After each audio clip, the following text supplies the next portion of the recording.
ஃப்ரெஷ்ஷாக பொரிச்சிட்டு வந்த கருவேப்பிலை வந்து இருந்தது. சரி இவ்வளோ கருவேப்பிலை இருக்கிறப்பவே கருவேப்பிலை பொடி வந்து அரைச்சி வைக்கலாம் அப்படின்னு இந்த கருவேப்பிலை எல்லாமே வாஷ் பண்ணிவிட்டு தண்ணி வடிகிறதுக்காக வச்சுருக்கேன். மத்தியானம் சாப்பாடு எல்லா வேலையும் முடிஞ்சுது. இந்த ரசம் மட்டும்தான் வந்து தாளிக்கல. சரி அதையுமே வந்து தாளிச்சிட்டு சைட் பை சைடாக பையன் ஸ்கூல்லேருந்து வர்றதுக்குள்ளேயே வந்து சுண்டல் கிரேவி ரெடி பண்ணலான்னு வெள்ளை சன்னா வந்து வச்சுருந்தேன். அதில் தான் வந்து இன்றைக்கி கிரேவி மாதிரி ரெடி பண்ண போகிறேன். கிட்டத்தட்ட செமி கிரேவி மாதிரி இருக்கும். சப்பாத்திக்கெலாம் நல்லாயிருக்கும். அப்படி இல்லைன்னா இன்னும் கொஞ்சம் ட்ரை ஆக்க விட்டுட்டு சாயந்தரம் ஸ்நாக்ஸ் மாதிரி கூட யூஸ் பண்ணிக்கலாம். தக்காளி இதெல்லாம் நிறைய சேர்த்து அரைச்சதுக்கப்புறம் கொஞ்சோண்டு அது கெட்டி ஆகிறதுக்காக இந்த சன்னாவும் சேர்த்து வந்து அரைச்சாச்சு. இது ரெடி ஆகிட்டு இருக்கிற கேப்புக்குள்ளேயே ஸ்கூல்லேருந்து பையனும் வந்து வந்துட்டான்.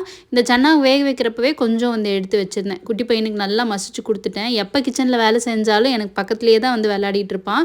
அவனுக்கு கொஞ்சம் மசிச்சு கொடுத்து டிஸ்ட்ராக்ட் பண்ணிட்டோம் அப்படின்னா நம்ம வேலையை வந்து செஞ்சுக்கலாம். கருவேப்பிலை வந்து நல்லா வந்து ட்ரை ஆகணும். ஃபேன் காற்று கடியில் வச்சு உலர்த்திட்டோம் அப்படின்னாலும் நல்லா ட்ரை ஆயிரும். கருவேப்பிலை பொடி அடிக்கணும் இல்லை முருங்கைக்கீரை பொடி அடிக்கணும்னு ரொம்ப நாளாக லிஸ்ட்டில்